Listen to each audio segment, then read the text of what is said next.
everybody, it's the Bulls Show, aka Aiden, and welcome back to another video. Ladies and gentlemen, today we've got an episode of Chicago Bulls Weekly to bring to you guys, as well as we are discussing an injury report for the Chicago Bulls heading into the next game against the Atlanta Hawks. It's a bit of an interesting time, ladies and gentlemen, to say the least. We just saw one of the best Chicago Bulls performances of the season, and ultimately we've had a very positive week to talk about. So there's not really too much to complain about as of right now, but let's just see if the Chicago Bulls can keep up that level of performance, keep up that style of play, and hopefully just continue to bring in the wins and change a lot of people's minds. I think that's what we all want to see. Let's see if the Chicago Bulls can deliver on that note. Before we get started, please like and subscribe to the Bulls Show.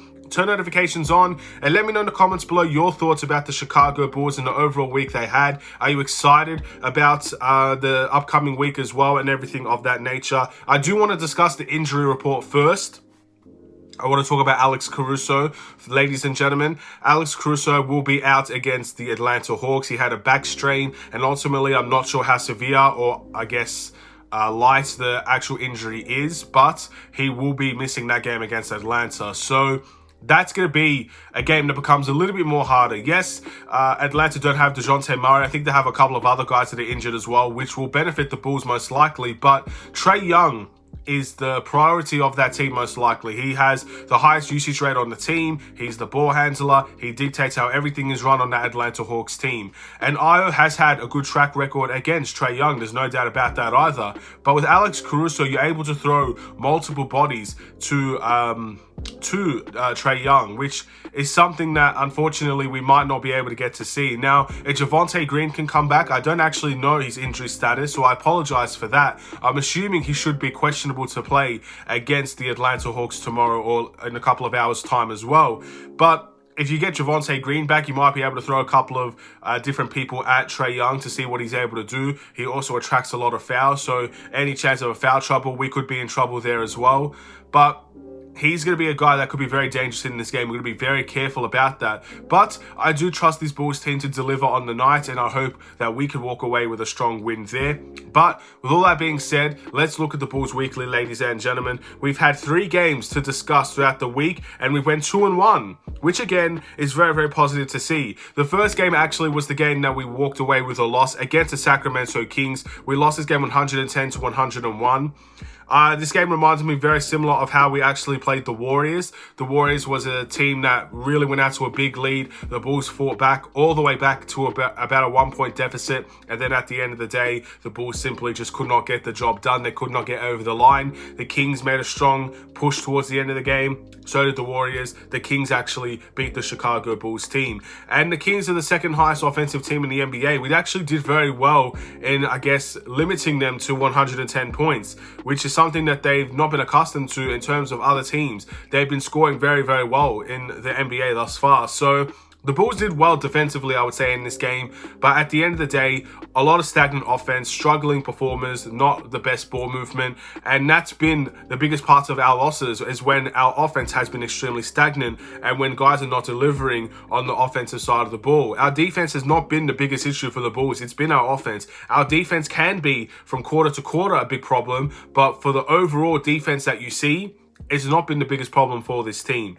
Then obviously we got to the Washington Wizards game. It was our first game back at the United Center after a very horrific West Coast trip in every sense of the word. And the Bulls won this game 115-111. And this game was very close to comfort. This obviously was a game without Bradley Beal, without Rui Hachimura, and the Bulls struggled. They did. Their turnovers kept the Wizards in the game, and the Bulls kept on fighting. The Wizards had a lot more free throws. They got to the foul line. They were flopping. They did everything they can to try to make sure that they were really close in this game. Thankfully, whatever the case may be, whether it's by hook or by crook, the Bulls won this game in a game that they needed to win. It was a must-win in every sense of the word. It was a game I would have taken no matter how the Bulls actually played. But thankfully, we took the game. The Bulls did not play, I guess, horrifically bad, but they weren't necessarily great either, and we walked away with a win there. And then the last game against the Dallas Mavericks, that did just happen a couple of hours ago, and we won this game in convincing fashion, 144-115. And as I said in the game reaction, Yes, they didn't have Luka Doncic, but our ball movement, our offensive play was something that Luka Doncic by himself simply could not stop. We really dominated our offensive side of the ball. And yes, with Luka, they obviously become much closer. This game might be a really high-scoring game by the end of it, which again is something I really wanted to see anyway. But the Bulls did their job offensively, and that's what got the job done. Defensively, we let Dallas score 115 points. They took a massive amount of threes. They took some really contested shots, and they were making them. Dallas were not necessarily terrible on the offensive end, but their energy was the big difference in the game. The Bulls did what they were supposed to do. They brought their energy from the very beginning of the game. We blew them out early, and no matter how good they could have played in the second half, it wasn't going to be enough. And of course, scoring 144 points on the night, very, very rare to see, but it's something that I'm very happy that we saw at the end of the day. It was a great win. Again, we kind of set the standards of how we want to play. Let's hope we can continue to do that over the course of the next couple of games. Let's hope that standard remains still. Let's hope we see ball movement, player movement, involvement in all of our guys, transition play. These are really positive signs that we're seeing over the last 2 games, and I want to see more of it in the future. So I'm looking forward to that, ladies and gentlemen. But now we go into the awards, and when the Bulls go on a positive week, I feel it's absolutely necessary to give awards to these guys. So we're going to be talking about the must improve, the 6th man of the week, and the player of the week, ladies and gentlemen. So let's get started on that one, going into the must improve. This is a very difficult one to give, but since we've won 2 games, I'm probably going to be focusing mainly on the Kings game and looking at a must-improve performer throughout the whole week. And that is an interesting topic because there are guys like, for example, let's just say Goran Dragic. He had 2 points and 2 assists in that game, but he's done well in other games as well, including that Dallas Mavericks game. Andre Drummond didn't necessarily get any game time in the game against the Sacramento Kings. I don't necessarily think he got a lot of game times against the Wizards as well. If I had to pick one, this might be harsh because he had a great game against Dallas, but I would probably pick Andre Drummond. His lack of minutes is one thing, but I think for the Wizards game specifically, it was his fouls that got him into that trouble at the end of the day. He had a great start to that Wizards game, but ultimately, it was in a situation where his fouls just got him less and less minutes. And with Andre Drummond, you need him on the floor. He's a great backup center, and I will never change my mind on that. And I think if we use him correctly, and if he's up to the challenge, he's a very, very great player to have on your team.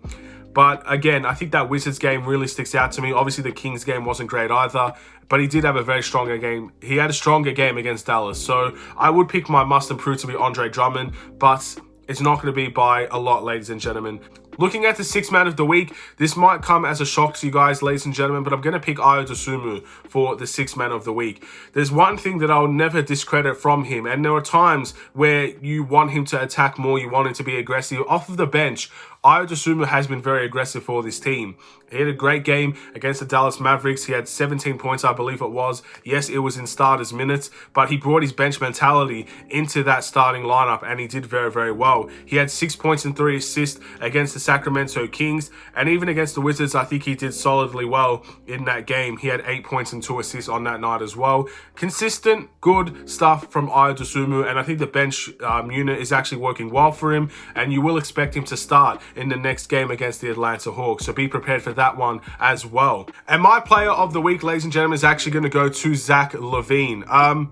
Look, Zach LaVine has had a strong 2 weeks, I would say, for the Chicago Bulls team. He won the Eastern Conference, or he didn't win it, sorry. He was the finalist of the Eastern Conference Player of the Week award. He had a 41-point performance against the Sacramento Kings, a 25-point performance against the Washington Wizards, and a 16-point performance in a game where he was really efficient, but he simply just did not need to score the ball a lot to win the game. In my opinion, Zach LaVine is slowly starting to return to the Zach LaVine of old, to get back to the highest form he could possibly get to, which is always going to be a huge bonus for the Chicago Bulls. And I feel like there are a couple of guys that might deserve it this week. I think DeMar had a strong week. Vucevic had a strong 2 games as well. In my opinion, he's been pivotal to how the Bulls have been playing, but I would give it to Zach LaVine for the consistency he's had throughout the week.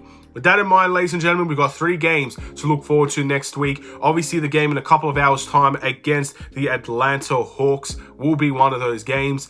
Atlanta is a team that is riddled with injuries right now, and it's a team that we could definitely take advantage of. But the team that they're going to put out on the floor is not an easy team to beat, especially if Trae Young is going to be playing at his best. We've seen Trae Young play at his best against the Chicago Bulls, and he's dominated. But there have been certain moments against the Bulls where he has struggled as well. Chris Dunn has seemed to do a very good job on Trae Young over the years, and Ayo has done a solid job on Trae Young as well. So I'm hoping the Bulls will have enough to keep Trae Young quiet, or at least have an off game where he's having a very poor shooting night, but can maybe still drop those 25 points if it's just on really bad efficiency. That might work for the Chicago Bulls as well.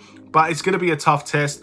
But if we see the Bulls that we saw against the Dallas Mavericks, again, not necessarily making every single shot they possibly can, but continuing to play that style, I think we could be any team in the NBA. It's as simple as that. If we play to that level, we shall wait and see.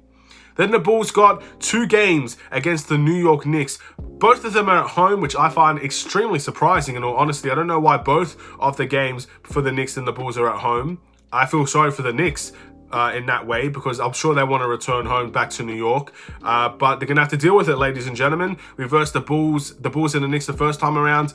These types of games, whoever wins the first one is going to be much harder to win the second one, because you have, I guess, the game plan, the losses, I guess, fresh in the minds, and the coaching staff for the Knicks or for the Bulls will make adjustments to make sure they don't lose in the second time out. So that would be interesting for the Chicago Bulls and for the New York Knicks as well. I think both teams are in very similar predicaments. I think both teams had aspirations to go into the playoffs and try to go beyond the first round. And right now, I would say both teams are struggling to sustain that goal. So we're in very similar predicaments, but I think the Bulls do. And this might be harsh to say, because maybe if we lose both games against the Knicks, it might turn out to be false. I think we have the better team overall. And the Knicks are a team that they're going to try and cut off one player. They're not going to let DeMar DeRozan beat us, ladies and gentlemen. But again, we share the ball like we did against the Dallas Mavericks over in the New York Knicks game. Then DeMar DeRozan won't have to do everything. They will let other players beat them, and the other players will have to deliver on the night. The Knicks remind me very similar of how the Toronto Raptors will play. They'll make sure they cut off DeMar DeRozan. They'll make sure they'll try to limit Zach LaVine. Vucevic is going to have a strong game, but they're going to try and make sure those guys don't beat the Bulls. And we've seen that last year, and the Bulls went 2-2, I believe, against the Knicks. We're probably going to see it this year as well. They're not that much of a different team to the point where they're going to play differently. But I feel like if we just see that ball movement, if we see that tempo that we saw, I really do think we have a strong chance to win this game against the Knicks the first time out, and potentially the second time out as well. And we'll wait and see what we can do. So overall, I'm going to end this video here. Thank you for watching. Please like and subscribe if you're new. And I'll see you in the next Chicago Bulls video. Stay safe, stay healthy, stay tuned for more. Take care.